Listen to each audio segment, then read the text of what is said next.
దేవుని వాక్యంలోనికి మనం వెళ్దాం. ఇర్మియా గ్రంథం 30వ అధ్యాయము 19వ వచనాన్ని చదువుకుందాం.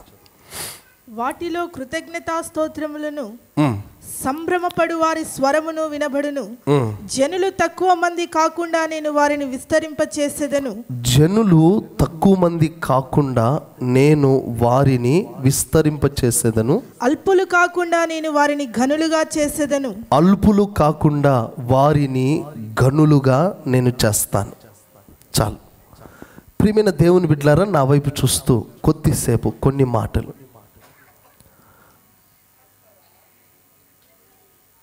ఈ సంవత్సరంలో దేవుడు మనకిచ్చిన గొప్ప వాగ్దానం ఇది.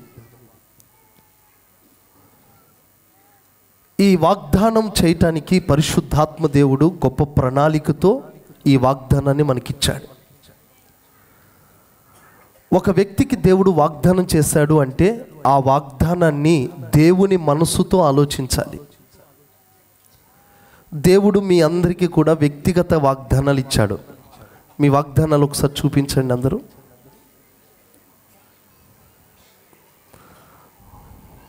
కొంతమంది ఇంటికి దగ్గర పెట్టించారా?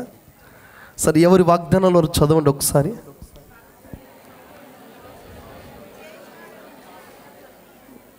Okay, right. ఇంకా లేటుగా అప్డేట్ అయినట్టుంది, చాలామంది ఇప్పుడు చదువుతున్నారు. మంచిది. దేవుడు మన జీవితంలో చేసిన ప్రతి వాగ్దానం నమ్మదగినదే. ఈ వాగ్దానాన్ని మన జీవితంలో ఎలా స్వతంత్రించుకోవాలి అన్నదే మన ప్రశ్న, మన ప్రార్థన. దేవుడు ప్రతి వారి జీవితంలో శ్రేష్టమైన వాగ్దానాన్ని ఇచ్చాడు. వ్యక్తిగతంగా ఇచ్చాడు, సంఘానికి దేవుడు వాగ్దానం ఇచ్చాడు.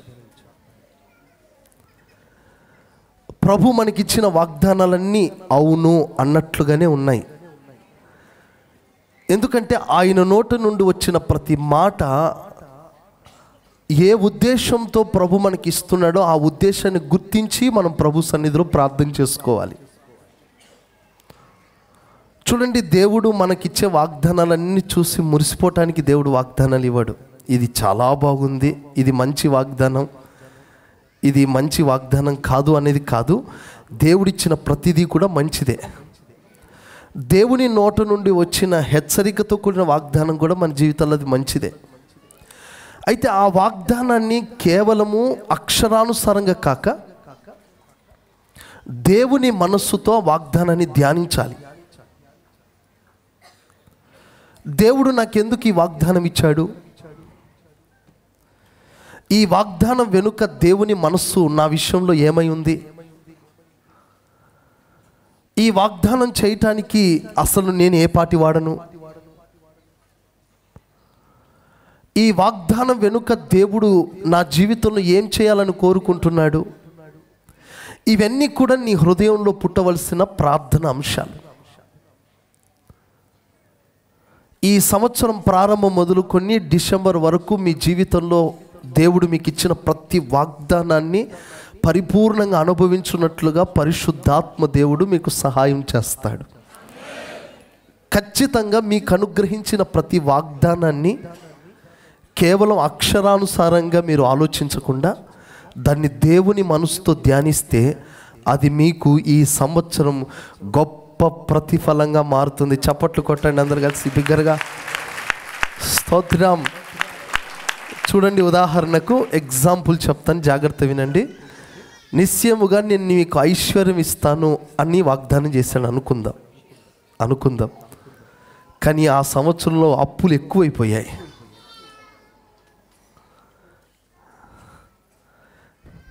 దేవుడు మన జీవితంలో చేసిన ప్రతి వాగ్దానంలో దాని వెనుక ఏమై ఉందో ఒకసారి గుర్తించాలి. మంచిది. ప్రియమైన దేవుని బిడ్డలారా, చూడండి, మీకు ఎగ్జాంపుల్గా మీకు ఐశ్వర్యం ఇస్తున్నానని వాగ్దానం చేశాడు అనుకుందాం. దాన్ని మన జీవితంలో నిజంగా దేవుడు నన్ను కోటీశ్వరునిగా చేస్తాడని కొంతమంది ఫీలింగ్ ఏంటంటే, కూర్చొని నన్ను కోటీశ్వరుని చేస్తాడు చేయడు, ఉన్న అప్పులు పెరిగిపోతాయి. అది దేవుని మనసుతో ఆలోచించండి. అసలు ఐశ్వర్యం అంటే ఏ ఐశ్వర్యంతో ఇస్తానన్నాడు? దేవుడు నాకు ఇచ్చే ఐశ్వర్యం ఎక్కడి నుంచి వస్తుంది? అసలు దేవుని యొద్ద ఉన్న ఐశ్వర్యం ఏమిటి, ఇప్పుడు నేను సంపాదించుకునే ఐశ్వర్యం ఏమిటి? కనుక దేనినైనా మీరు పరీక్షించుకునేటప్పుడు, వాగ్దానాన్ని మనం స్టడీ చేసేటప్పుడు దాన్ని మన మనసుతో మన ఆలోచన ప్రకారం ధ్యానిస్తే అది మనకు అర్థం కాదు. ప్రతి వాగ్దానాన్ని దేవుని మనసుతో కలిసి ప్రభు సన్నిధిలో ప్రార్థన చేస్తే ఆ వాగ్దానం నీ జీవితంలో, నా జీవితంలో అక్షరాలుగా దేవుడు నెరవేరుస్తాడు. చప్పట్లు కొట్టి ప్రభుని కనపరచండి. ఎందుకంటే నా దేవుడు వాగ్దానం చేసిన వాడు నమ్మదగిన వాడు గనుక ఆయన నిశ్చయముగా నీ వాగ్దానాలన్నీ రూఢిపరిచి తప్పకుండా నడిపిస్తాడు. దానికి సంబంధించిన విశ్వాసం, దానికి సంబంధించిన ప్రార్థన, దానికి సంబంధించిన నిరీక్షణ కలిగి నువ్వు ప్రతినిత్యము దేవుని సన్నిధిలో స్తుతించాలి. ఆమేన్. కనుక ఎంత సంతోషం, వాగ్దానం తీసుకున్న వెంటనే నాకు అది వచ్చింది, ఇది వచ్చింది, నేను ఎంతో సంతోషంగా ఇంతకాలం ఆ వాగ్దానం చూసుకుంటూ ఎంత మురిసిపోయామో దాన్ని కేవలం బైబిల్లో పెట్టుకోకుండా ప్రతిరోజు దేవా నా జీవితంలో ఈ వాగ్దానం ఇచ్చావు, ఈ వాగ్దానం నా జీవితంలో పరిపూర్ణంగా నెరవేర్చబడాలి, దానికి అడ్డుగా ఆటంకంగా ఒకవేళ ఏమైనా ఉంటే బలహీనతలు, కొరతలు నా జీవితంలోకి రాకుండా నాకు సహాయం చేయ ప్రభా అని ప్రార్థన చేసుకుంటే దేవుడు మీకు సహాయం చేస్తాడు. ఉన్న ఒక్క వాగ్దానం తీసుకొని నాకు ఐశ్వర్యం ఇస్తానన్నాడు, దేవుడు నాకు అవి ఇస్తానన్నాడు, ఇవన్నీ ఆశీర్వాదాలను మీద పెట్టుకొని మనం ఖాళీగా కూర్చుంటే ఏ వాగ్దానాలు మన జీవితంలో సొంతం చేసుకోలేం. చూడండి, రెండు ప్రాముఖ్యమైన విషయాలు చెప్పి నేను ముగించేస్తాను. దేవుడు మనల్ని విస్తరింప చేస్తాను అని వాగ్దానం చేశాడు, మంచిదే. సహజంగా వాక్యంలో ఒక మంచి మాట ఉంది, ఏంటంటే ఒకడు 1000 మందిని, 100 మందిని కని వారిని సరైన రీతిలో పెంచకపోతే పడిపోయిన పిండపు గతి మేలు అని రాయబడింది. మరి ప్రభా సంఘాన్ని విస్తరింప చేస్తాను అన్నావు అంటే జనసంఖ్య పెరుగుతుంది అని అర్థం, ఓకేనా? ఒకవేళ మన ఇంట్లోకి ఒక 200 మంది ఒక ఫంక్షన్కి వస్తే ఆ 200 మందిని పోషించడానికి ఒక్క పూటకే సరిపోదు. మరి జనసంఖ్యను దేవుడు విస్తరింప చేస్తాను అన్నప్పుడు ఆ జనసంఖ్యకు సంబంధించిన సామర్థ్యాన్ని, వారిని పోషించే కృపను దేవుడు నిశ్చయముగా మనకిస్తాడు. ఆమేనండి. ఒకసారి చూడండి, అలనాడు ఇశ్రాయేల్ ప్రజల జీవితంలో చూస్తే యాకోబు కుటుంబం కొంచెమే, కానీ ఐగుప్తు దేశంలో వారు కొన్ని లక్షల మందిగా ప్రబలారు. యోసేపు దగ్గర ఉన్న ఆహారం అంతా వాళ్ళ కుటుంబానికి పెట్టాడు. గోషెన్ అనే ప్రాంతంలో పోషించాడు. ఒక ప్రాంతం, ఒక మండలం అనుకున్నాం, ఆ మండలంలో పెట్టి, ఒక ప్రాంతంలో పెట్టి వారిని కుటుంబాన్ని పోషించాడు.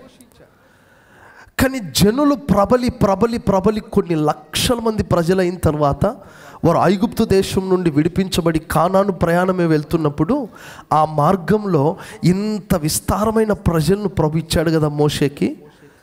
జనసంఖ్య రెట్టింపుగా మోషేను వెంబడిస్తుంది కదా. మరి వీరికి పోషణ ఎట్లా ప్రభు అంటే, ప్రభు అంటాడు, వారి కొరకు నేను ఆకాశ తలుపులు తెరుస్తాను అంటాడు. స్తోత్రం చెప్పండి గట్టిగా. ప్రభు నేను అడిగాను, ప్రభా జనసంఖ్య విస్తరింప చేస్తానన్నావు, మరి ఇంత జనసంఖ్య పెరిగితే మరి వారిని పోషించటానికి నువ్వేం చేస్తావు ప్రభా అంటే, ప్రభు అన్నాడు, జనసంఖ్య పెరుగుతున్న కొద్దీ ఆ జనసంఖ్యను పోషించటానికి నేను సంఘములో మన్నాను కురిపిస్తాను. చప్పట్లు కొట్టండి అందరూ కూడా గట్టిగా. స్తోత్రం చెప్దాం గట్టిగా. సంఘములు పోషించటానికి నేను మన్నాను కురిపిస్తాను. సంఘములో ఉన్న ప్రతి వారి దాహము తీర్చడానికి నేను దాహాన్ని పుట్టిస్తాను. బండలో నుండి నీళ్లు రప్పించినట్లుగా తన ప్రజలు విస్తరించిన కొద్దీ వారికి ఆశ్రయపురాలు నేను నిర్మిస్తాను. దేవుడు వారి కొరకు గుడారాలను సిద్ధపరిచినట్లుగా మన కొరకు అంటే విస్తరించే కొలది దేవుడు మన సంఘ సరిహద్దును విశాలపరచడం మాత్రమే కాదు, ఎంతమంది వచ్చినా అంతమంది కూర్చోటానికి, లేదా ఎంతమంది వచ్చినా అంతమంది ఆశ్రయించబడ్డానికి దేవుడు మన కొరకు సామర్థ్యాన్ని ఇచ్చి నడిపిస్తాడు. చప్పట్లు కొట్టి ప్రభుని కనపడదామా?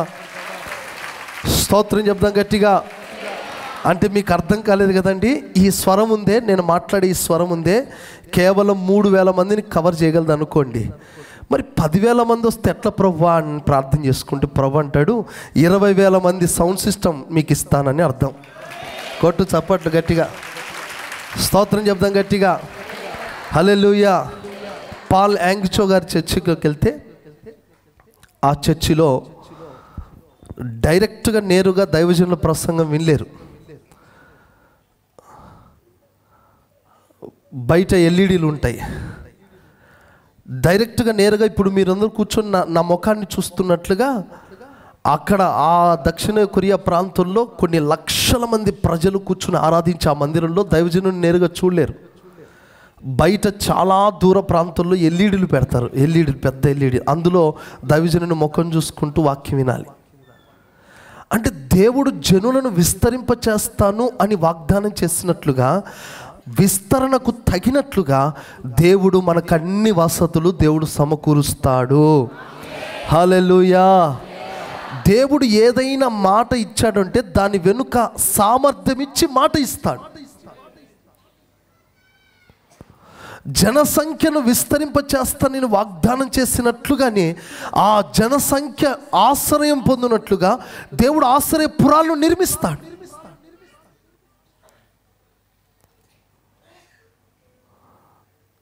ఈ సంవత్సరంలో దేవుడు విస్తరింపచేస్తాను అని చెప్పిన ఆ మాటకు వెనుక భాగంలో దేవుడు తన ప్రజలను పోషించటానికి, పెంచటానికి, వారిని వృద్ధిపరచడానికి, లేదా వారిని నడిపించటానికి, వారిని సకల సమృద్ధిలోకి నడిపించడానికి అవసరమైతే దేవుడు ఆకాశ వాకిలు తెరిచి వర్షాన్ని కురిపిస్తాడు.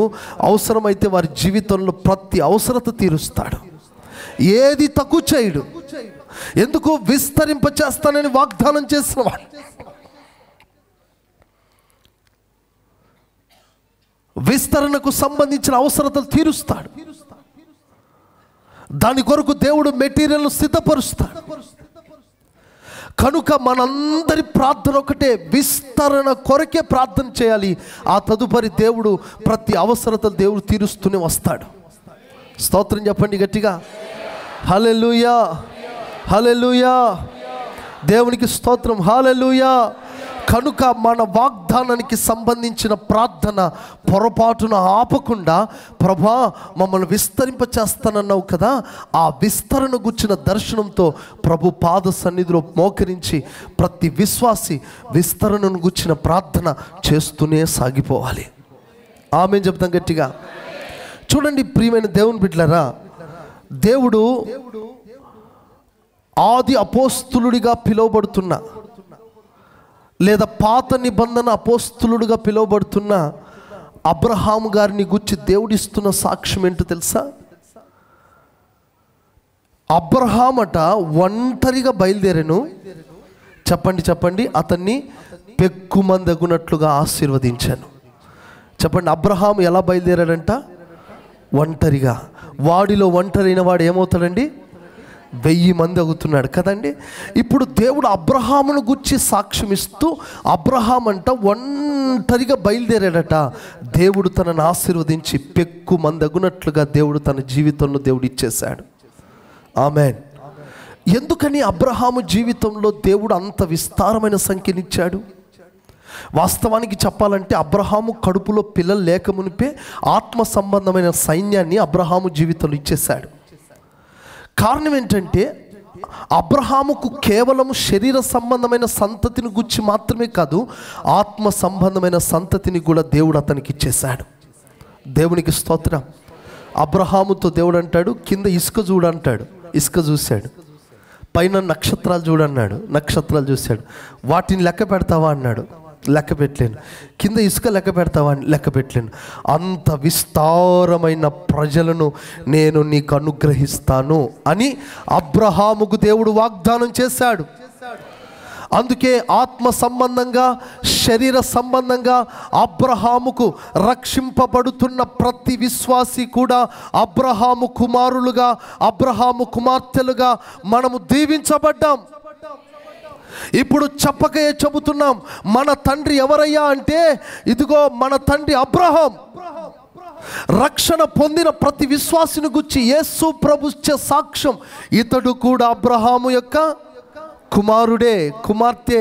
అంటే రక్షింపబడిన మనమందరం అబ్రహాము యొక్క కుమారులం, కుమార్తెలమే. అయితే ఈ వారసత్వాన్ని, ఈ ఆత్మలను విస్తరింపజేసే అనుభవాన్ని ఎలా తన జీవితంలో సంపాదించుకున్నాడు చూడండి. దేవుడు అబ్రహాము జీవితంలో గొప్ప విస్తరణ, ఒంటరిగా బయలుదేరినప్పుడు దేవుడు తనను పెక్కుమందగునట్లుగా దేవుడు చేసేసాడు. దానికి కారణాలు 3 విషయాలు మనసులో పెట్టుకొని త్వరగా మనం ముగించుకుందాం. 1, అబ్రహాముకు సంపూర్ణ విధేయత గలవాడు. నెంబర్ 1, అబ్రహాము సంపూర్ణ విధేయత గలవాడు. నెంబర్ 2, అబ్రహాముకు సంపూర్ణ సమర్పణ ఉంది. 3వదిగా, అబ్రహాము దేవునితో నిబంధన చేయబడ్డవాడు. దేవుడు మన జీవితంలో వాగ్దానం చేశాడు, విస్తరింప చేస్తాను అని. ఈ వాగ్దానం మన జీవితంలో నెరవేరాలంటే, అబ్రహాము జీవితంలో నెరవేరినట్లుగా మన జీవితంలో కూడా ఇది నెరవేర్చబడాలి అంటే, అబ్రహాము వంటి ప్రవర్తన లేదా అబ్రహాము వంటి స్వభావాలు లేదా అబ్రహాము దేవునికి మధ్యలో ఉన్న సంబంధం మనము కలిగి ఉన్నప్పుడే దేవుడు మనల్ని కూడా ఆశీర్వదిస్తాడు. చూడండి, అబ్రహాము ఒంటరిగా ఉన్నప్పుడు 1000 మందిగా చేసి పెక్కుమందగునట్లుగా చేసినప్పుడు అబ్రహామును ఆశీర్వదించిన అదే ఆశీర్వాదం మనము కూడా విస్తరించి ఆశీర్వదించబడాలంటే 3 అనుభవాలు. 1 చెప్పండి, పరిపూర్ణ విధేయత. అందరూ చెప్పండి. బ్రదర్స్ చెప్పరేంటమ్మా? గట్టిగా వెనుకున్న వాళ్ళందరూ చెప్పండి. 2వది పరిపూర్ణ సమర్పణ. 3వది ఆయనతో నిబంధన చేసే అనుభవం. ఓకే, చూడండి, అబ్రహామును దేవుడు పిలిచాడు. మహిమగల దేవుని స్వరం అబ్రహాము విన్నాడు. ఆ మహిమగల దేవుని స్వరం విన్న వెంటనే అబ్రహాము జీవము గల దేవుని మాటకు లోబడ్డాడు. ప్రభు అబ్రహాము ద్వారా నేర్పించే ఉపదేశం ఏమిటి అంటే, లోబడే స్వభావం ఈ సంవత్సరం నెరవేరితేనే నీ జీవితంలో ఆశీర్వాదాలు కూడా చూడగలవు. లోబడ్డం ముఖ్యం కాదు, పరిపూర్ణంగా లోబడాలి. దేవుని పిలుపుకు అబ్రహాము వెంటనే విధేయత చూపించాడు. ఆ మాట మాట్లాడుతున్నప్పుడు జీవము గల దేవుని స్వరం విన్నప్పుడు అబ్రహాము ఎంత మాత్రము ఇంకా అనాలోచనతో ఉండలేదు. దేవుని స్వరం విన్న వెంటనే లోబడ్డం నేర్చుకున్నాడు, విధేయత నేర్చుకున్నాడు. ఈ సంవత్సరంలో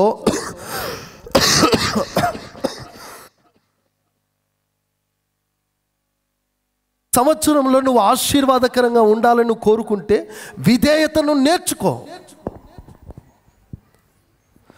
దేవుని సేవకుని మాటకు లోబడ్డం నేర్చుకో. నాయకత్వానికి వెంటనే అప్పగించుకోవడం నేర్చుకో. దేవుని స్వరం ఇది దేవుని మాట అని గుర్తించిన వెంటనే ఇంకెంత మాత్రం మనం తిరుగుబాటు చేయకుండా, ఎంత మాత్రం తిరుగుబాటు ఆలోచన లేకుండా మనం వెంటనే ఒప్పుకోగలిగితే ప్రతి వాగ్దానాన్ని మనం సొంతం చేసుకోగలం. అబ్రహాము జీవితం కేవలం అక్షరానుసారమైన ఆశీర్వాదం కాదు. అబ్రహాము ఆశీర్వాదం అది ఆత్మ సంబంధమైన ఆశీర్వాదం. ప్రతి వంశం అబ్రహామును బట్టి దీవించబడింది. కేవలం మనం అక్షరానుసారంగా మాత్రమే కాదు, ప్రతి వంశానికి ఆశీర్వాదకరంగా మారాలనే దేవుడు మనకి రక్షణ భాగ్యం ఇచ్చాడు. కేవలం మన ఆశీర్వాదం మన కుటుంబానికి పరిమితం కాకూడదు. మన ఆశీర్వాదం దేశానికి దాటిపోవాలి. మన ఆశీర్వాదం రాష్ట్ర సరిహద్దులు దాటిపోవాలి. మన ఆశీర్వాదం ప్రపంచానికి వెళ్ళిపోవాలి. మనల్ని బట్టి లోకం ఆశీర్వదించబడాలి. మనల్ని బట్టి మన ప్రాంతం, ఈ గోదావరి కని పట్టణం, రామగుండం పట్టణం ఆశీర్వదించబడాలి. మనల్ని బట్టి ఈ తెలంగాణ రాష్ట్రం ఆశీర్వదించబడాలి. ప్రతి శాపం తొలగిపోవాలి. ప్రతి విధమైన సాతాను శక్తుల ప్రభావం తొలగిపోయి ఆశీర్వదించబడిన పట్టణముగా, ఆశీర్వదించబడిన ప్రాంతముగా ఇది సస్యశ్యామలంగా మారాలి. అందుకు దేవుడు అంటున్నాడు, నువ్వు దేవుని స్వరానికి లోబడ్డం నేర్చుకోగలిగితే దేవుడు అట్టి ఆశీర్వాదం ఇస్తాడు. స్తోత్రం, హల్లెలూయా. అందుకే ప్రభు అంటున్నాడు, సమ్మతించి నా మాట వింటే మీరు ఆశీర్వదించబడతారు. అందుకే ఈ సంవత్సరంలో ప్రభు యొక్క స్వరం నేరుగా ఈ మొదటి పునరుద్ధానమందు నేరుగా నీ యొద్దకు వచ్చే మాట ఏంటి తెలుసా?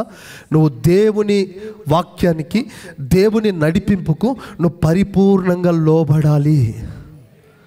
ఎంత మాత్రం అనాలోచితమైన స్వభావం నీకు ఉండకూడదు. వెంటనే ప్రభు మనస్తత్వానికి, ప్రభు ఆలోచనకు నువ్వు ఒప్పుకోవాలి. ప్రభు నిన్ను ఎక్కడికి నడిపిస్తున్నాడో ఆ నడిపింపుకు అప్పగించుకోవాలి. ప్రభు ఏ మార్గంలో తీసుకెళ్తాడో ఆ ప్రభు నడిపింపుకు అప్పగించుకోవాలి. కానీ సొంత ఆలోచన అబ్రహాముకు లేదు. దేవుని స్వరం విన్న వెంటనే అబ్రహాము లోబడ్డం నేర్చుకున్నాడు. ఒక సందర్భంలో సౌలు యుద్ధానికి వెళ్ళి ఎడ్లు, గొర్రెలు, మేకలన్నీ తీసుకొచ్చి సంతోషిస్తున్నాడు. సమూయేలు అన్నాడు, అయ్యా ఇవి ఎందుకయ్యా అంటే, అయ్యా శత్రు దేశంలో దొరికిన ఎడ్లయ్యేవి, ఇవి తీసుకొని వచ్చి బలి అర్పిస్తే మన బలులకు ఉపయోగపడతాయి కదా అన్నాడు. అప్పుడు దేవుడు అన్నాడు, ఏమన్నాడు తెలుసా? బలులు అర్పించుట కంటే, దైవ సేవకుడు అన్నమాట, బలులు అర్పించుట కంటే, చెప్పండి, మాట్లాడండి గట్టిగా, మాట వినుట శ్రేష్టం. ఎందుకు ఈ మాట ఈ మొదటి పునరుద్ధానంలో చెప్తున్నానంటే, ప్రతిరోజు దేవుడు ఏదో ఒక మాట నీతో మాట్లాడతాడు. ప్రతి పునరుద్ధానంలో, ప్రతి బైబిల్ స్టడీలో, ప్రతి ఆత్మకూటంలో, ప్రతి కనిపెట్టుకూటంలో దేవుని స్వరం నీ యొద్దకు నేరుగా వచ్చినప్పుడు ఆ మాటకు అంగీకరించేంత సమర్పణలోకి రావాలి. అందుకే ఈ మొదటి పునరుద్ధానం రోజే దేవుని స్వరం నీ యొద్దకు వచ్చినప్పుడు నువ్వు లోబడటానికి అప్పగించుకోగలుగుతావా, విధేయతను నేర్చుకోగలుగుతావా? అప్పుడే నీ కుటుంబం ఆశీర్వాదకరంగా ఉంటుంది. సేవకుని మాట కావచ్చు, దేవుని వాక్యము కావచ్చు, నడిపింపు కావచ్చు, ఏదైనా సరే లోబడే స్వభావం నీ జీవితంలో ఉండాలి. ఈ స్వభావం ఉందనుకోండి, వాళ్ళు తప్పకుండా బహుగా ఆశీర్వదించబడతారు. ఈ స్వభావం ఒకవేళ లేదనుకోండి, నీ జీవితంలో నువ్వు ఏది సంపాదించలేవు, నువ్వు ఆశీర్వాదకరంగా ఉండలేవు. వెంటనే ఒబే కాగలిగిన మనస్సు నీ జీవితంలో ఉండాలి. వెంటనే అప్పగించుకునే మనస్సు నీ జీవితంలో ఉండాలి. అది లేకపోతే మనం ఎక్కడ ఆశీర్వదించబడలేమండి. సమ్మతింపక తిరుగుబాటు చేస్తే ఖడ్గము పాలవుతాను వాక్యం చెప్తుంది.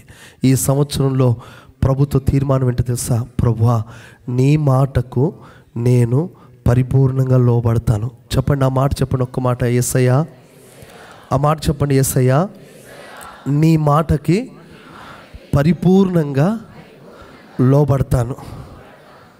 రెండోది ఏంటో తెలుసా అండి? సంపూర్ణ సమర్పణ.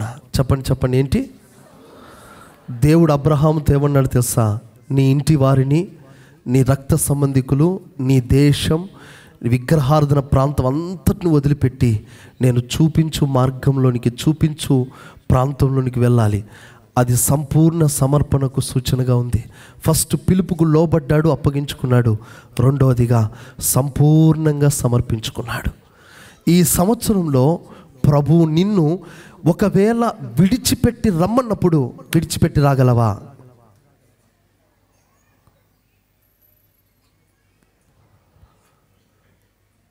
అబ్రహాముతో అన్నాడు, నీవు సకల జనులకు ఆశీర్వాదకరంగా ఉండాలంటే,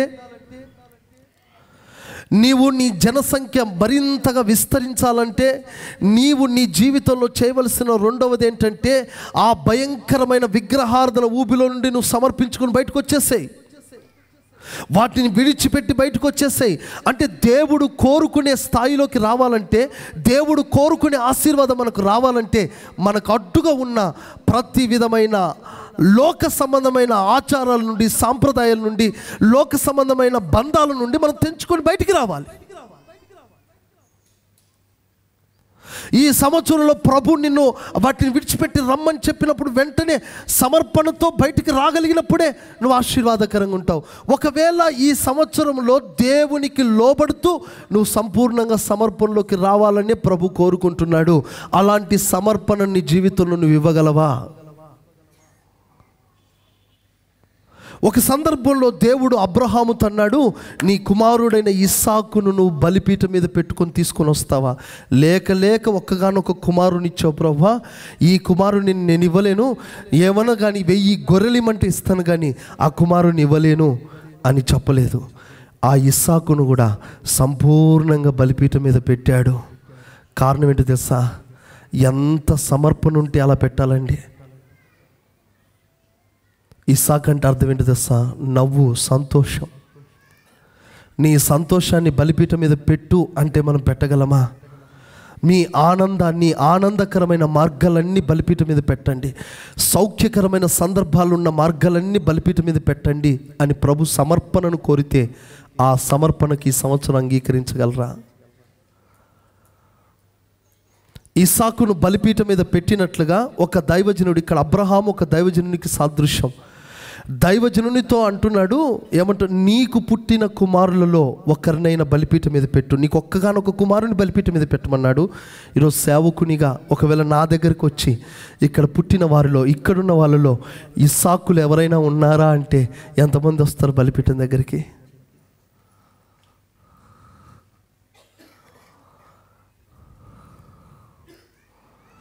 ఇక్కడున్న వారిలో ఇస్సాకు లాంటి వాళ్ళు, ప్రతిష్ట కలిగిన వాళ్ళు ఎవరైనా ఉన్నారా? ఈ సంవత్సరంలో ప్రభు వారికి పిలుపునిస్తున్నాడు, రండి బలిపీఠం మీదకి సమర్పణలోకి అంటే ఎంతమంది వస్తున్నారు? కానీ అబ్రహాముకు ప్రతిష్టకు తగినట్లుగా ఇస్సాకు కూడా అంతకంటే ఎక్కువ ప్రతిష్ట సమర్పణ చేసుకుని ఉన్నాడు. అబ్రహాము ఎంత వైరాగ్యాన్ని ప్రత్యక్షపరిచాడో తన కుమారుడైన ఇస్సాకు కూడా అంతే వైరాగ్యాన్ని ప్రత్యక్షపరిచాడు. అబ్రహాము మనసులో ఇస్సాకు విషయంలో ఏ సమర్పణ మనసులో దాగి ఉందో అదే సమర్పణ ఖచ్చితంగా ఇస్సాకులో కూడా ఉంది. అంటే దేవుని దాసులు ఏ ప్రతిష్టతో సంఘాన్ని నడిపించాలని కోరుకుంటున్నారో ఆ ప్రతిష్టకు తగిన సమర్పణ కలిగిన ఇస్సాకులు దేవుడు లేపాలని కోరుకుంటున్నాడు. అంటే మన జనసంఖ్య విస్తరించాలంటే, మన సంఖ్య అభివృద్ధి కావాలంటే ఇస్సాకు లాంటి ప్రతిష్ట గల వారిని దేవుడు లేపాలి. అందరూ బలిపీఠం మీదకి రావాలని ప్రభు కోరుకుంటున్నాడు. స్తోత్రం చెప్పండి. ప్రియమైన దేవుని బిడ్డలారా, ఈ వర్తమానాలన్నీ కూడా నా జీవితంలో ఆశీర్వాదకరంగా మార్చాయి. నేను కూడా మా తల్లిదండ్రులకు ఒక్కనే కుమారుణ్ణి, ఇస్సాకు లాంటి వాడిని. ఒక్కటే ఒక్క మాట 22వ అధ్యాయం చదివిన వెంటనే నన్ను బలిపీఠం తీసుకొచ్చి, అంటే సేవకు తీసుకొచ్చి బలిపీఠం మీద అర్పించారు. చస్తే సేవలో చచ్చిపో, లేకపోతే ట్రైన్ కింద పడి చచ్చిపో. ఇది ఒక్కటే మాట. నా కళ్ళ ముందు ఎందరో సేవకులు వెళ్ళిపోయారు. ఇక్కడికి వచ్చిన తర్వాత నువ్వేం సేవ చేస్తావు? ఇక్కడికి వచ్చిన తర్వాత ఇక్కడ పరిస్థితులన్నీ చూసి నువ్వు తట్టుకోలేవు, నిలబడలేవు అన్నాడు. నేనన్న పరిస్థితిని బట్టి కాదు, ఇక్కడ చాలా కష్టం ఉంటుంది, ఉపవాసాలు ఉంటాయి అన్నారు. బెదిరించారు. 12 రోజులు ఉపవాస ప్రార్థనలు పెడతారండి, నువ్వు ఉపవాసం అలవాట్లేదు, అక్కడ గోదావరి కని కఠినమైన ప్రాంతం అని నన్ను బెదిరించారు. ఎవ్వరి బెదిరింపులకు నేను భయపడలేదు. నన్ను దేవుని సేవకు అర్పించబడ్డాను కనుక ఎవ్వరి బెదిరింపులు కాదు. కొంతమంది విశ్వాసులు, ఒక బ్రదరు నువ్వు ఇక్కడ నుంచి వెళ్ళిపోతావని నన్ను చాలా దారుణంగా మాట్లాడేశాడు. స్టార్టింగ్ కొత్తలో నేను అధైర్యపడేట్లుగా మాట్లాడాడు. కానీ ప్రభు మహాకృపను బట్టి ఆ రోజు నుండి బలిపీఠం మీద పెట్టబడిన నేను ఈరోజు వరకు ఇక్కడే ఉన్నాను. దేవునికి స్తోత్రం. మీకు ఒక సజీవ సాక్ష్యాన్ని అండి.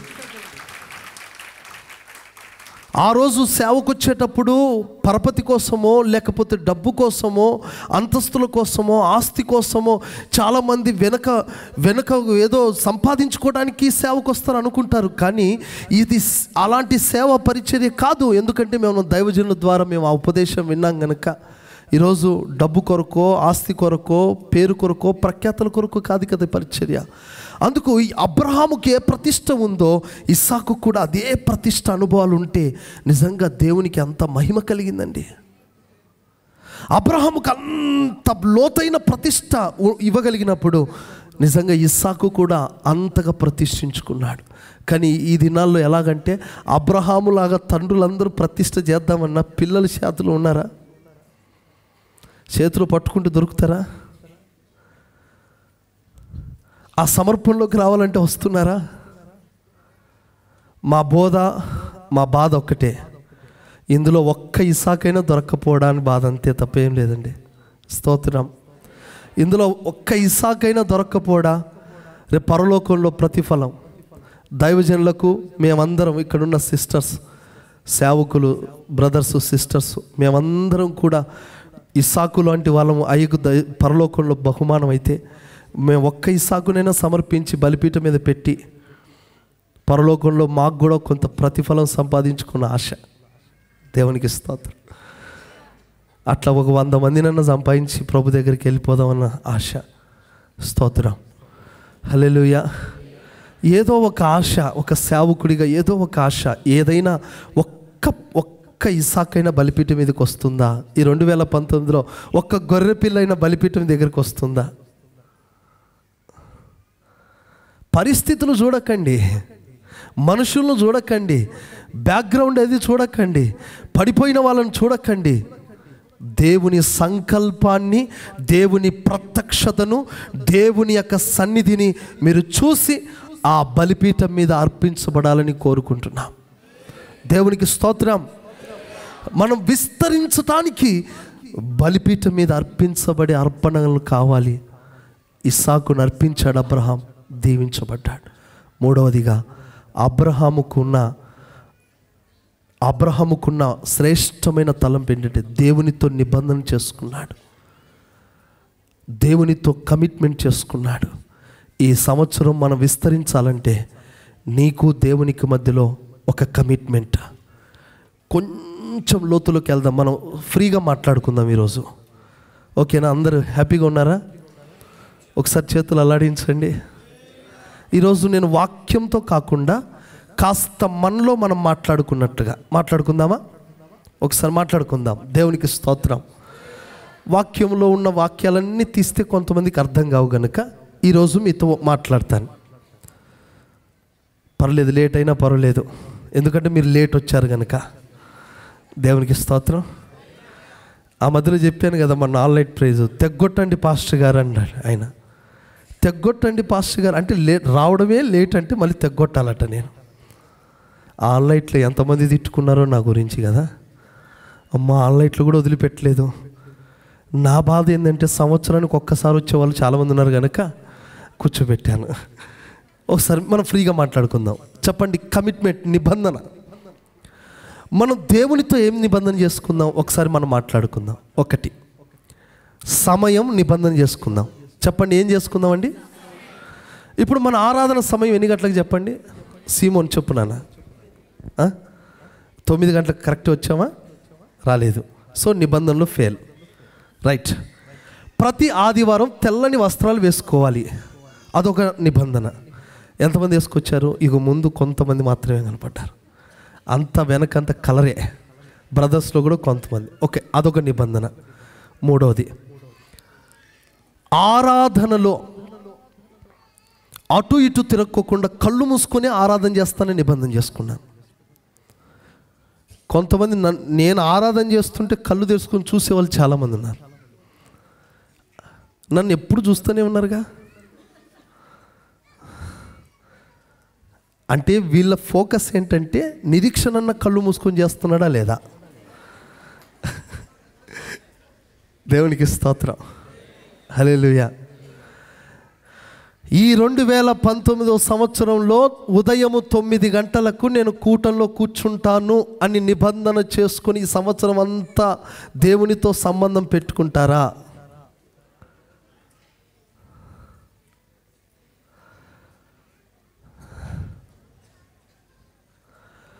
ఇంకొక నిబంధన, ఈ సంవత్సరంలో ప్రతిరోజు కొన్ని అధ్యాయులు దేవుని వాక్యాన్ని చదువుకుంటానని నిబంధన చేసుకుంటారా?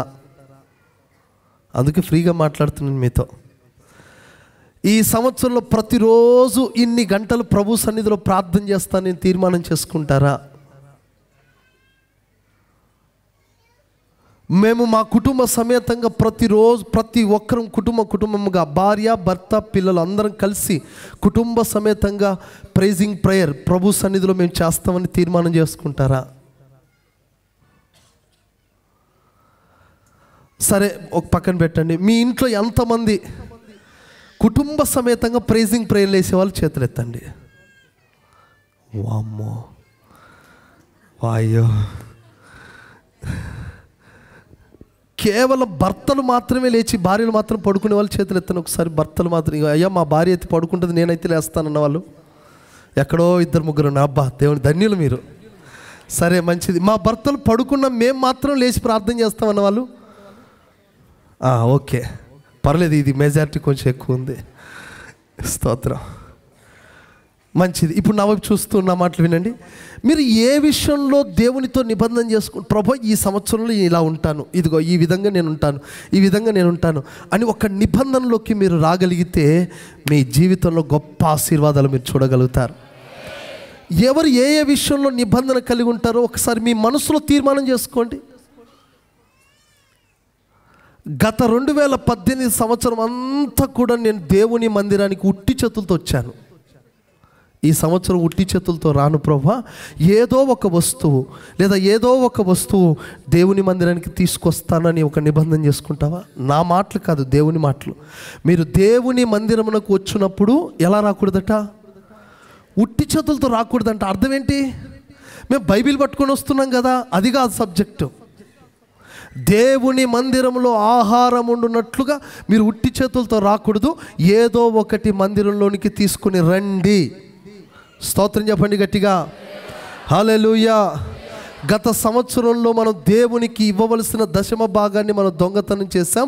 ఈ సంవత్సరంలో 2019 జనవరి 1వ తారీఖు నుండి డిసెంబర్ 31 వరకు మా నిబంధన ఒకటే, ఈ సంవత్సరంలో దశమ భాగం ఎక్కడ నేను దొంగతనం చేయను.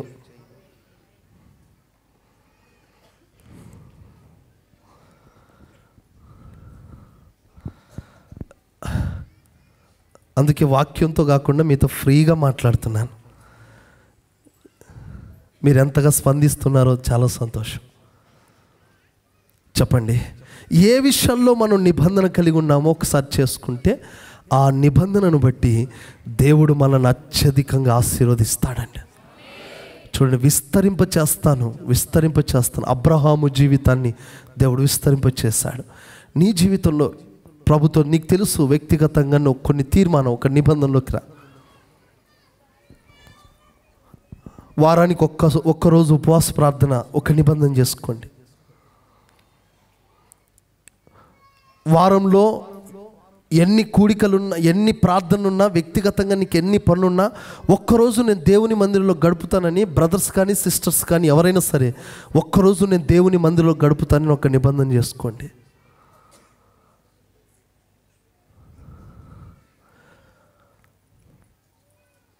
కేవలం నియమించబడిన కూడికలకు మాత్రమే కాకుండా నీ వ్యక్తిగతంగా, ఇదిగో ఈరోజు సోమవారం కావచ్చు, మంగళవారం కావచ్చు, శుక్రవారం కావచ్చు, ఏదో ఒక దినాల్లో నీవు వ్యక్తిగతంగా ప్రభుతో గడపటానికి ఒక్క దినం, ఆదివారం కాక ఒక్క దినం ప్రభుతో నిబంధన చేసుకోగలుగుతావా? మీ ఆధ్యాత్మిక అభివృద్ధి కొరకు చెప్తున్న మాటలు. సరే, గతంలో మనం చేయలేదు, ఇప్పటి నుంచి అయినా, ఈ రోజు నుంచి అయినా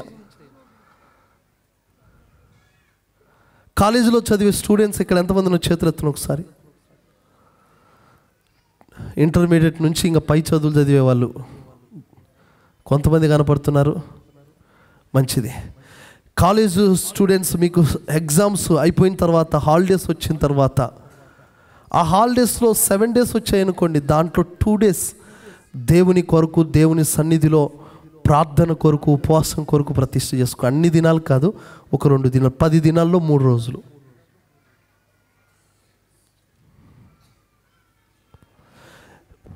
ఇంతవరకు మీ ఏరియాలో సువార్త ప్రకటించని వాళ్ళు ఎవరైనా ఉన్నారా? మీ పక్కింటి వాళ్ళకు కూడా సువార్త ప్రకటించని వాళ్ళు? పక్కనే అవసరమైతే వదినమ్మ 200 రూపాయలు అప్పి వదినమ్మ అని అడిగి ఆ నోరు వచ్చింది, కానీ సువార్త ప్రకటించి నోరు వచ్చిందా? స్వరం వచ్చిందా? రాలేదు. అయితే ఈ సంవత్సరం చెప్పు, మీ ఏరియాలో ఏదో ఒక రూపకంగా పరిచయం పెంచుకొని ఈ సంవత్సరం నేను మా ప్రాంతంలో సువార్త ప్రకటిస్తాను. ఆమెన్ అనలేకపోయారే? హల్లెలూయా. ఏదో ఒక రకంగా సంబంధం కలుపుకొని సువార్త ప్రకటించడానికి తీర్మానం చేసుకోగలుగుతారా?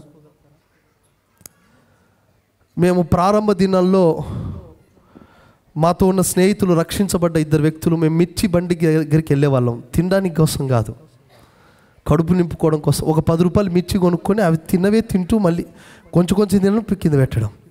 ఆ చుట్టుపక్కల ఏంట్రా నువ్వు ఎందుకు రావట్లేదురా నన్ను అడిగితే, లేదురా ఈ మధ్య చర్చికి వెళ్తున్నాను. వాడు క్రైస్తవుడు, నేను క్రైస్తవుని, కానీ ఆ సంభాషణ సువార్త వినిపించాలని ఆ మిర్చి బండి దగ్గర నేను మాట్లాడేది, అరే నేను ఈ మధ్య యేసు ప్రభున్నా, అరే ఇదేంట్రా నువ్వు ఇంత సడన్గా మారిపోయావు, ఆ మధ్యలో కాలేజీలో మంచి చదువుకునేటోడి, చదువుకుంటున్నాను రా, సినిమాలు బాగా రారా సినిమాకు పోదాం, నాకు సినిమాలు వద్దురా, నేను యేసు ప్రభుని నమ్ముకున్నా, సినిమా చూస్తే అది పాపం, పాపం వల్ల వచ్చే జీవితం మరణం, ఆ మరణం ద్వారా నరకానికి వెళ్తామని వాక్యం చెప్తుందిరా, అమ్మో నేను రానురా అని చెప్పి గట్టిగా మాట్లాడడం, అక్కడ 10 మంది వినపడేటట్టుగా.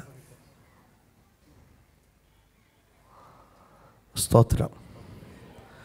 మా కాలేజీలో ఫేర్వెల్ పార్టీ రోజు, వెల్కమ్ పార్టీ రోజు నాకు అవకాశం ఇచ్చారు ప్రోగ్రాం నడిపించడానికి. ఇదే దొరికిన ఛాన్స్ అని 500 మందికి ఒక్కసారి సువార్త ప్రకటించా. యేసు ప్రభువే గొప్ప దేవుడు. ఈ ఇంటర్మీడియట్లో ఈసార్లు మనల్ని కాపాడుతారు, డిగ్రీకి పోయిన తర్వాత ఎవడు కాపాడే దేవుడు ఒక్కడే.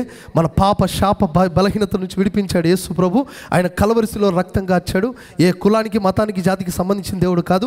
ఆయన నమ్ముకుంటే పరలోకం, లేకపోతే నరకం అని మైకి పెట్టేసి పరిగెత్తాను. ఇక అదే దేవునికి స్తోత్రం.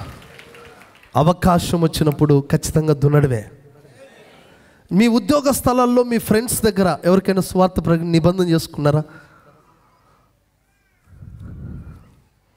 ఈ మాటలు మీ జీవితంలో ఫలిస్తాయని నేను అనుకుంటున్నాను. ఏదో ఒక రకంగా సువార్త అందించడం, ఏదో ఒక రకంగా దేవుని మాటలు చెప్పడం, నామకార్థ క్రైస్తవులకు సత్యాన్ని ప్రకటించడం, దేవునికి స్తోత్రం. అది ఒక నిబంధనతో మీరు ఈ సంవత్సరం గడపాలని పరిశుద్ధాత్మ దేవుడు కోరుకుంటున్నాడు. బిగ్గరగా ఒక్కసారి చప్పట్లు కొడదామా? ఈ మాటకు సమ్మతించిన వాళ్ళందరూ చప్పట్లు కొట్టండి. స్తోత్రం. హల్లెలూయా, హల్లెలూయా. ఏదో ఒక రకంగా ప్రజలకి దేవుని మాటలు నేరుగా వెళ్ళి, మీ దేవుడు సైతాన్ అంటే వాళ్ళు ఒప్పుకోరు, మనల్ని ఎగిరి కొడతారు, మనల్ని వేరే కోణంలో రావాలి. స్తోత్రం. అట్లా మీరు ఒక టార్గెట్ పెట్టుకోండి. మీ చదువుతున్న చదువులో, మీ కాలేజీల్లో కొంతమందికి ఎలాగైనా సువార్త ప్రకటించడానికి వాళ్ళని ప్రేమతో చెప్తారో, లేకపోతే ఫ్రెండ్స్ సర్కిల్లో మీ ఏ యాంగిల్లో చెప్తారో ఆ యాంగిల్లో ప్రకటించండి. ఈ సంవత్సరంలో ఎలాగైనా సరే మనం పరిపూర్ణంగా విస్తరించాలి, మనం ఆశీర్వదించబడాలంటే మీరు ఆ నిబంధన కలిగిన వారై ప్రయాసపడే అనుభవం నేర్చుకోవాలి. ఇది అందరూ ఒకరు చేసే పని కాదు, మనం అందరము కలిసి ఈ పరిచర్యను మనం విస్తరింప చేయాలి. చప్పట్లు కొట్టండి గట్టిగా, స్తోత్రం చెప్ప గట్టిగా. మనమందరము చెయ్యి కలిపి ఈ సేవను మరింతగా విస్తరింప చేయనట్లుగా, మన సరిహద్దులు పరచబడినట్లుగా, మన సరిహద్దులు విశాలపరచబడినట్లుగా మనమందరం ఒక నిబంధనతో ఈ సంవత్సరం మనం ప్రయాసపడాలి.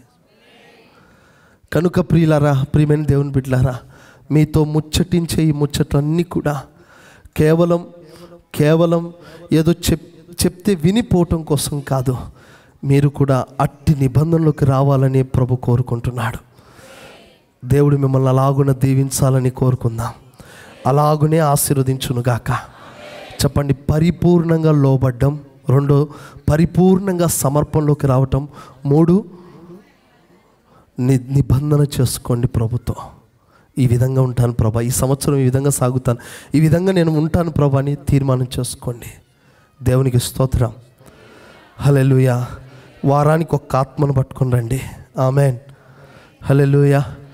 నెలకు విస్తారమైన బాప్తిస్మాలు జరుగునట్లుగా, ఈ సేవా సరిహద్దులు విశాలపరచబడినట్లుగా మనమందరం కలిసి ఈ సంవత్సరంలో ప్రభు కొరకు ప్రయాసపడదాం.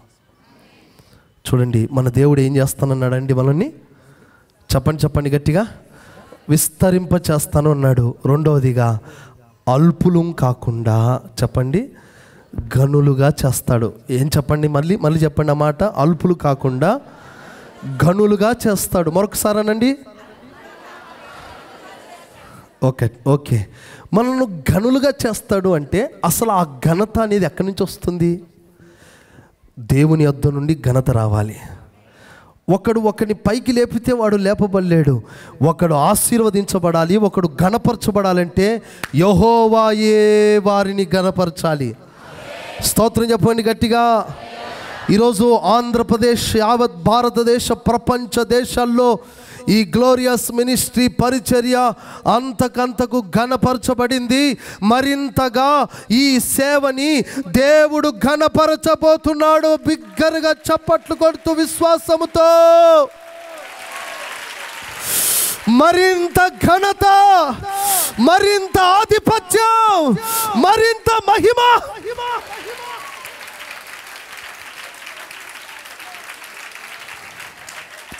ఇది దేవుని యొద్ద నుంచి వచ్చిన ఘనత. మనంతకు మనముగా ప్రయాసపడి సంపాదించుకునే ఘనత కాదు ఇది సాక్షాత్తు దేవుడిచ్చిన ఘనత. ఘనత అందరూ కూడా ఆ మాటనండి గట్టిగా. ఈరోజు మన జీవితంలో ఘనత రావాలంటే ఒక్క సూత్రం అండి, ఇంకేం లేదు. ప్రభన్న మాట ఏం తెలుసా? నన్ను ఘనపరచు వారినే నేను ఘనపరుస్తాను. కొట్టు ఇక చప్పట్లు గట్టిగా. స్తోత్రం చెబుదామా సంతోషంగా? ప్రభన్న మాట అది. ఏమన్నారు తెలుసా? నన్ను ఘనపరిస్తేనే మీకు ఘనత. ఈ సంవత్సరంలో మీ కుటుంబాలు ఘనపరచబడాలంటే, ఈ సంవత్సరంలో మీ కుటుంబాలు ఆశీర్వాదకరంగా ఒక ఉన్నత స్థాయిలోకి రావాలంటే, నీ పేరు ప్రఖ్యాతగాంచి నడిపించబడాలంటే, అల్ప స్థితిలో నుండి మహిమగల స్థితిలోకి నువ్వు రావాలంటే నువ్వు చేయవలసిన పని ఒకటే, నువ్వు దేవుణ్ణి ఘనపరచడం మానుకోకూడదు. దేవునికి ఇచ్చిన స్థాయి ఇంకెవరికి ఇవ్వకూడదు. నాకు రావలసిన మహిమ విగ్రహాలకు చెందనివని అన్నాడు. నాకు రావలసిన సన్నిధి, నాకు రావలసిన మహిమను నువ్వు దొంగలించకూడదు. అంటే అర్థం ఏంటో తెలుసా? నన్ను ఘనపరిచే సమయంలో నువ్వు దిక్కులు తిరగకూడదు. నన్ను ఘనపరిచే సమయంలో నా సన్నిధిలో మోకరించి ఆ సమయంలో నువ్వు ఘనపరుస్తూనే ఉండాలి. ఇదొక తీర్మానం. ఈ గత సంవత్సరంలో నువ్వు ప్రభును ఘనపరచకుండా, ప్రభును ఆరాధించకుండా, ప్రభు నామాన్ని పైకెత్తకుండా నీకు నీవుగానే సాగిపోయిన సందర్భాలు ఎన్నెన్నో ఉన్నాయి. ప్రభు నీకు నియమించిన సమయంలో నువ్వు ప్రభు సన్నిధిలో కూర్చోలేని సందర్భాలు ఎన్నో ఉన్నాయి. ప్రభు నీకు అప్పగించినటువంటి ప్రతి పనిలో నువ్వు దేవుని కొరకు పరుగెత్తలేని పరిస్థితులు ఎన్నో ఉన్నాయి. ప్రభు సన్నిధిలో ఆరాధన చేయలేక, ప్రభును గణపరచలేక, పాటలు పాడలేక, స్తుతి ఆరాధన చేయలేక నువ్వు కేవలం ఖాళీ పాత్రగా ఉన్నావు. అందుకే నీ జీవితంలో ఘనత రాలేదు. ఈ సంవత్సరం మనను గనులుగా చేస్తానన్నాడు. గనులుగా చేయటానికి ముందుగా నువ్వు యేసయ్యను ఘనపరిచేంత బిడ్డగా నువ్వు మారాలి. ఎక్కడ నువ్వు ఘనపరుస్తున్నావు, ఎక్కడ ఘనహీనపరుస్తున్నావు? దేవుని వాక్యాన్ని ఘనపరుస్తున్నావా? ఆరాధనను ఘనపరుస్తున్నావా? సన్నిధిలో ఉన్న ఆశీర్వాదాన్ని ఘనపరుస్తున్నావా? సమయానికి దేవుని మందిరానికి వచ్చి ప్రభును మనసారా ఆరాధించడానికి, దేవుని మాటలు వినటానికి, దేవునికి ఇవ్వవలసిన సమయాన్ని నువ్వు ఫాలో కావటానికి ఏమైనా ప్రభుకు సంపూర్ణంగా అప్పగించుకుంటున్నావా? నీకు దేవుని విషయంలో దేవుని ఘనపరచాలి, నేను స్తుతించాలి, నేను ప్రభును నామాన్ని పైకెత్తాలన్న ఆలోచన నీకు లేదు. దేవుడు నిన్ను ఎలా ఘనపరుస్తాడు? నెవర్. అది ఎవరి జీవితంలో కాదు, అది సేవకుని జీవితమైనా, అది విశ్వాస జీవితమైనా, ఎవరి జీవితంలోనైనా నువ్వు దేవునికి ప్రాధాన్యత ఇవ్వకపోతే దేవుడు నీకు ప్రాధాన్యత ఇవ్వడు. దేవుడిచ్చే సొమ్ము తినొచ్చు, దేవుడిచ్చే ఆశీర్వాదాలు అనుభవించవచ్చు, కానీ దేవునిచ్చే సొమ్ముతో తింటావు, తృప్తిపరచబడతావు, కానీ ఒక ఘనమైన స్థాయి నీ వ్యక్తిగత జీవితంలో నువ్వు సంపాదించుకోలేవు.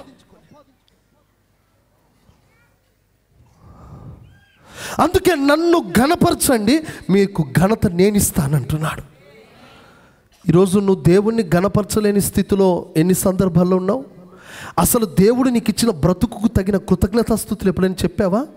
ప్రతి అరుణోదయమున లేచి ప్రభు సన్నిధిలో, ప్రభువా నన్ను బ్రతికించావయ్యా, అందరూ నా కళ్ళ ముందు మట్టికి మన్నైపోయారు, కాల గర్భాన కలిసిపోయారు, ఎన్నో భయంకరమైన యాక్సిడెంట్లు, ఎన్నో భయంకరమైన మరణకరమైన రోగాలు, ఎన్నో భయంకరమైన పరిస్థితులు, చచ్చిపోతున్నారు ప్రజలు, ఎన్ని యాక్సిడెంట్లలో, ఎన్ని ప్రమాదకరమైన పరిస్థితుల్లో దేవుడు నిన్ను కాపాడి ఈ 2019 సంవత్సరంలో సజీవ లెక్కలో కాపాడిన దేవుణ్ణి ఘనపరిచే ప్రతిష్ఠ చేసుకో.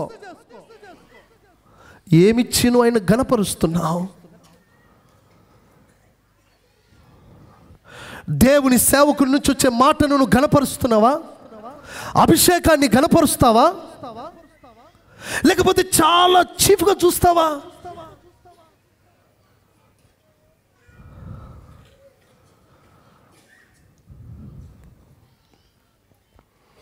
నువ్వు ఎంతగా ఒక దైవికమైన అభిషేకాన్ని ఎంతగా గౌరవిస్తే నీకు అంత ఘనత మర్యాద నీకుంటుంది.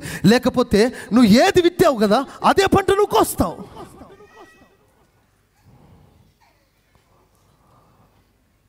అందుకని ప్రియమైన దేవుని బిడ్డలారా, మనకు అనుగ్రహింపబడుతున్న ప్రతి దైవికమైన ఆ సన్నిధిని మనం గౌరవించి మనము భయభక్తులు కలిగి ఉంటే దేవుడు మనల్ని గౌరవిస్తాడు. మీరున్న సంత మార్కెట్లో కాదు, సాక్షాత్తు దేవుడు తన మహిమతో దిగి వచ్చే దేవుని సన్నిధిలో ఉన్నారు.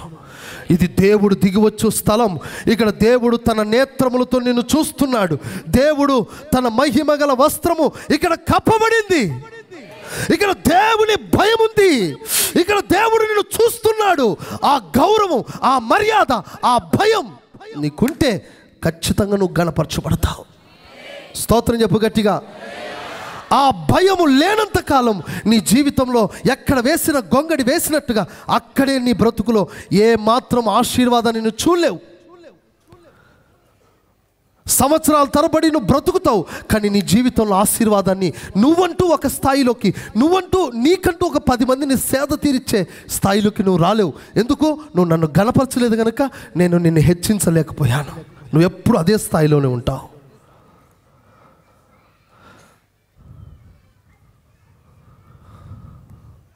నువ్వు 10 మందికి ఆశీర్వాదకరంగా ఉండలేవు. 10 మందికి నువ్వు దీవెనకరంగా నువ్వు మారలేవు. అందుకే సంగమా, దేవునికి భయపడుతూ దేవుని గణపరచడం నేర్చుకోండి. మనుషుల వైపు చూడకండి. నేను ప్రభును గణపరుస్తున్నానా లేదా ప్రభును గణహీనపరుస్తున్నానా? నాకు ఇచ్చిన సమయాన్ని నేను దుర్వినియోగం చేస్తున్నానా? దేవుడు నాకు ఇచ్చిన శ్రేష్టమైన సన్నిధిని నేను పోగొట్టుకొని దేవునికి రావాల్సిన మహిమను నేను దొంగలిస్తున్నానా? ఈ సంవత్సరంలో మీరు చేసుకోవాల్సిన తీర్మానం ఏంటి తెలుసా? ఇప్పటి నుంచి నేను ఇక మీదట నేను దేవుణ్ణి ఘనపరిచే బ్రతుకుతాను. ఆమేన్. ఇక మీదట నా బ్రతుకు దినాలన్నీ దేవునికి ఘనతనిచ్చే విధంగా నేను బ్రతుకుతాను. ఆ ఆశ, ఆ కోరిక నీ గుండెల్లోకి వచ్చిందనుకో, ఒక దినం వస్తుంది, మన తల పైకెత్తే దినం వస్తుంది. చప్పట్లు కొట్టండి గట్టిగా. మన తల పైకెత్తే దినం వస్తుంది. ప్రియులారా, ఎవ్వరు అధైర్యపడకండి. మా పరిస్థితి ఇంతే అని బాధపడకండి. ఎప్పుడు చాలిన జీతంతోనే బ్రతుకుతున్నాం, ఇక మా బ్రతుకు ఇంతేనా? మా కళ్ళ ముందు ఎంతోమంది ఆశీర్వదించబడ్డారు, మా పరిస్థితి ఏంటి అని నేను కృంగిపోకు.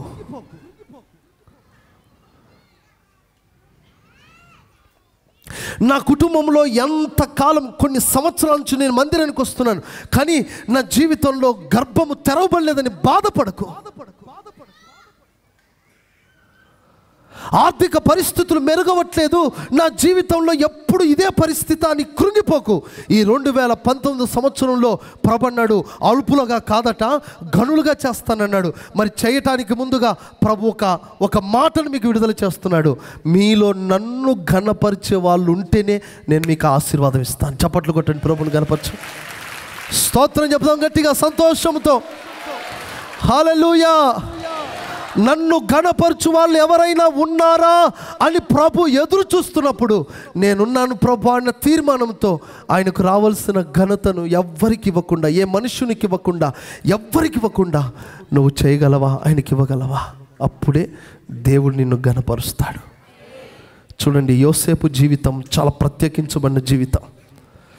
యోసేపు జీవితం ఆశీర్వదించబడిన జీవితం. యోసేపు జీవితం చాలా దీవెనకరమైన జీవితం.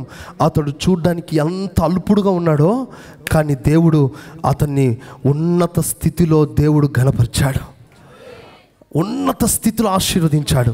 కారణం ఏంటో తెలుసా? దేవుడు యోసేపుకు తోడై ఉన్నాడు. యోసేపుకు దేవుడు తోడై ఉన్నాడు అంటే, యోసేపుకు దేవుడు తోడై ఉన్నాడు అంటే అర్థం ఏంటి తెలుసా? ఎందుకు దేవుడు తోడై ఉన్నాడు? దేవునితో యోసేపు ఉన్నాడు కనుక. స్తోత్రం చెప్పండి గట్టిగా. యోసేపుకు దేవునికి మధ్యలో సంబంధం ఎక్కడ తెగిపోలేదు గనుక దేవునితో అతడు ఉండెను, అతనికి దేవుడు తోడై ఉండెను అంటే అర్థం ఏంటంటే, యోసేపు శ్రమల మధ్యలో, కష్టాల మధ్యలో, బాధల పరిస్థితుల్లో, ఒంటరి పరిస్థితుల్లో దేవుణ్ణి హత్తుకొని బ్రతికాడు. ఆమేన్. నమ్మకంగా ప్రభు సన్నిధిలో ఉండిపోయాడు.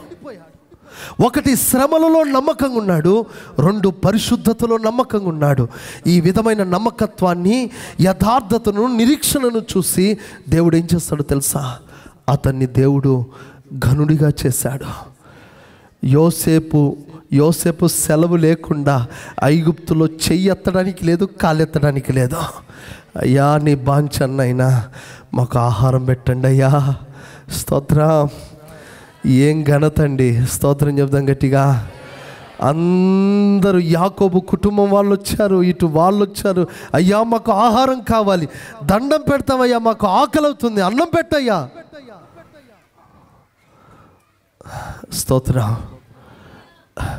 యోసేపు బ్రతుకు దినాల్లో ఎక్కడ దేవునితో సంబంధం తెగిపోకుండా, దేవునితో సంబంధం కలిగి, శ్రమలలో ప్రయాసపడుతూ, పరిశుద్ధతలో నిలుస్తూ దేవుని కొరకు నమ్మకంగా ఉన్నాడు. అందువల్ల యోసేపు లైఫ్, యోసేపు జీవితం ఒక ఘనమైన స్థాయిలోకి వచ్చేసింది. అందుకే ప్రభు నన్ను ఘనపరచండి, నేను మిమ్మల్ని ఘనపరుస్తానన్నాడు. ఈ మాట చాలండి. ఈ సంవత్సరానికి సరిపడే వర్తమానం ఇది. మీరు పునాది వేసుకోండి. ఈ 2019 సంవత్సరం నేను ప్రభును ఆరాధించాలి, ప్రభును మహింపరచాలన్న తీవ్రతతో మీరు ఇక్కడి నుంచి వెళ్ళండి. ఇదే మనసుతో ప్రతి ఆదివారం మందిరానికి రండి. ఇదే మనసుతో ప్రతి కూటలో పాలు పొందండి. ఆరాధన సమయం కల్లా మనసారా ప్రభును ఆరాధించే అనుభవంలోకి సంపాదించండి. నీ హృదయపూర్వకంగా దేవునికి నువ్వు ఇవ్వలేనప్పుడు దేవుడు కూడా నీ జీవితంలో ఏమి ఇవ్వలేడు. మీరు దేవుని యొద్దకు రండి, అప్పుడు ఆయన చెప్పండి మీ యొద్దకు వస్తాడు. మీరు దేవునికి తలుపులు తెరవండి, దేవుడు మీ కొరకు పరలోకంలో తలుపులు తెరుస్తాడు. మీరు దేవుని కొరకు సమస్తం చేయండి, మీ కొరకు దేవుడు సమస్తం చేస్తాడు. దేవుని కొరకు నువ్వు ఏది విత్తుకుంటున్నావో అదే పంటను మనం సమృద్ధిగా మనం కోసుకుంటాం. ప్రియమైన సంఘ విశ్వాసులారా, ఒక్క మాట మీ మనసులో పెట్టుకోండి, ముగించేస్తున్నాను. దేవుణ్ణి గణపరచడం నేర్చుకోగలిగితే ప్రజలు నిన్ను గణపరచడం వాళ్ళు నేర్చుకుంటారు. నీ జీవితంలో తప్పకుండా ఆశీర్వాదాన్ని చూస్తారు. సర్వ సమాజంలో నీకు ఘనత రాబోతుంది. నీ ఉద్యోగంలో నీకు ఘనత రాబోతుంది. నీ చదువుల్లో దేవుడు నీకు ఘనతనివ్వబోతున్నాడు. నీ సేవలో, పరిచర్యలో దేవుడు నీకు ఘనతనివ్వబోతున్నాడు. దానికి ముందుగా నన్ను ఘనపరచండి, నన్ను ఘనపరచండి. నాకు ఇవ్వవలసిన మర్యాద మీరు ఇవ్వండి, నాకు ఇవ్వవలసిన స్థానం మీరు ఇవ్వండి. అది ప్రభు కోరుకుంటున్నాడు. మరి ఈ సంవత్సర ప్రారంభంలోనే దేవుడు ఒకటి వాంఛిస్తున్నాడు. మీరు గనులుగా ఉండాలని నేను ఆశీర్వదిస్తా. అయితే మీరు నన్ను గణపరచండి, అప్పుడు నేను మిమ్మల్ని ఆశీర్వదించి గణపరుస్తా. ఈ ఆశీర్వాదం మన మీదకు ఉండునుగాక. దేవుని గణపరిచే స్థాయి దేవుడు మనకిచ్చునుగాక. దేవుడు ఈ మాటలు మన వినికిలో ఆశీర్వాదకరంగా మార్చునుగాక. మోకరించండి, ప్రార్థన చేసుకుందాం. ప్రేమ కలిగిన మా తండ్రి, గొప్ప దేవా, మీకు స్తోత్రములు. మీరు మంచి దేవుడవు, చాలిన దేవుడవయ్యా. గత సంవత్సరం అంతా మమ్మల్ని కాపాడావు. మరొక సంవత్సరంలో ప్రవేశపెట్టి మొదటి పునరుత్థాన దినమున మీ సన్నిధిలో చేరి మిమ్మల్ని ఆరాధించే ధన్యత, ఈ భాగ్యం మీరు మాకు ఇచ్చినందుకై మీకు స్తోత్రములు. దేవా, మీ సంవత్సరం సంఘమునకు మీరు ఇచ్చిన వాగ్దానము ప్రభా తండ్రి నెరవేర్చబడినట్లుగా మేమందరము మీ సన్నిధిలో ప్రయాసపడ్డ కృప దయచేయండి. జనులు తక్కువ మంది కాకుండా విస్తరింప చేస్తానన్నావు, అల్పులు కాకుండా ఘనులుగా చేస్తాన్నావు ప్రభా. ఆ వాగ్దానం సంఘంలో నెరవేర్చబడాలి, ప్రతి ఒక్కరి జీవితంలో వ్యక్తిగతంగాను నెరవేర్చబడాలయ్యా. అందుకు అబ్రహాము, ఈటి వాగ్దానం అబ్రహాము జీవితంలో ఎలా నెరవేరిందో మీరు మాతో మాట్లాడావు తండ్రి. ఆయన మీ మాటకు పూర్ణ విధేయుడైనందువలన, పరిపూర్ణంగా మీకు సమర్పించుకొని జీవించినందువలన, నిబంధన చేసుకొని ఆ నిబంధన ప్రకారంగా జీవించినందువలన ఆయనను మీరు ఆశీర్వదించావు, విస్తరింపచేశావు, ఘనపరచావు నాయన. మీకు స్తోత్రములు. అటు కృప మాకు దయచేయండి నాయన. మేమును మీ మాటకు పరిపూర్ణంగా విధేయులమై ఓ గొప్ప సమర్పణ కలిగి జీవిస్తూ నిబంధన చేసుకుని ఆ ప్రకారంగా జీవించే కృప మాకు దయచేయండి. అప్పుడు మాత్రమే ఈ వాగ్దానం, వ్యక్తిగతంగా మేము పొందిన వాగ్దానములు మా జీవితంలో నెరవేర్చగలవని మీరు మాట్లాడినందుకై మీకు స్తోత్రములయ్యా. నిశ్చయముగా ప్రతి ఒక్కరి జీవితంలో అటు విధేయత హృదయం దయచేయండి నాయన. దయగల తండ్రి, సమర్పణ హృదయం దయచేయండి. నిబంధన ప్రకారంగా జీవించే కృప, ప్రాణము పోయిన నిబంధన మీరకుండా జీవించే కృప మీరు ఒక్కొక్కరికి అనుగ్రహించి మీరు మహిమ పొందండి. సర్వోన్నతుడా, గొప్ప దేవా, మీకు స్తోత్రములు. నన్ను ఘనపరచు వారిని నేను ఘనపరుస్తాను తండ్రి. ప్రతి సమయమందు, ప్రతి సందర్భంలో, ప్రతి విషయంలో మిమ్మల్ని ఘనపరిచే హృదయం మాకొకరికి దయచేయండి తండ్రి. మీ సన్నిధికి సమయములకు వచ్చి మిమ్మల్ని ఘనపరిచే కృప దయచేయండి. మీ సన్నిధిలో భయభక్తులు కలిగించి కూర్చొని మిమ్మల్ని ఆరాధించి మిమ్మల్ని ఘనపరిచే కృప మాకు దయచేయండి నాయన. దయగల తండ్రి, మేము ఎక్కడున్నా, ఏమి చేస్తున్నా మీ నామంను ఎత్తి చూపించే కృప మాకు దయచేయండి. మమ్మల్ని బట్టి మీ నామం మహిమపరచబడాలయ్యా. అటు జీవితం, అటు క్రమం మీరు మాకు అనుగ్రహించి మీరు మహిమ పొందండి. దయగల తండ్రి, మొదటి రోజునే, మొదటి వారంలోనే సంఘమునకు మీరు బోధించిన ఈ బోధన బట్టి మీకు స్తోత్రములయ్యా. నిశ్చయంగా ప్రతి ఒక్కరూ ఈ వాక్కుకు విధేయులై తండ్రి అభివృద్ధిపరచబడాలి, దీవించబడాలి. వారి వారి వాగ్దానములు నెరవేర్చబడినట్లుగా మీ వాక్కుకు విధేయులై జీవించే కృప మాకు దయచేయండి. మీ సన్నిధిలో కూడి వచ్చిన ఒక్కొక్క బిడ్డను పేరు పేరు మీరు ఆశీర్వదించండి నాయన. పేరు పేరు మీరు ఆశీర్వదించండి ప్రభా. ఎవరెట్టి బలహీనతో మీ సన్నిధికి వచ్చారో, ఏ వ్యాధితో వచ్చారో, ఏ దుఃఖముతో వచ్చారో ప్రభా, ప్రతి దుఃఖము నుంచి విడుదల చేయండి, ప్రతి వ్యాధి నుంచి విడుదల చేయండి. మీ హస్తము చాపండి నాయన. స్వస్థపరిచే మీ హస్తము మా మధ్యలో చాపండి. అద్భుతమైన విడుదల, స్వస్థత మీరు కలుగ చేయండి తండ్రి.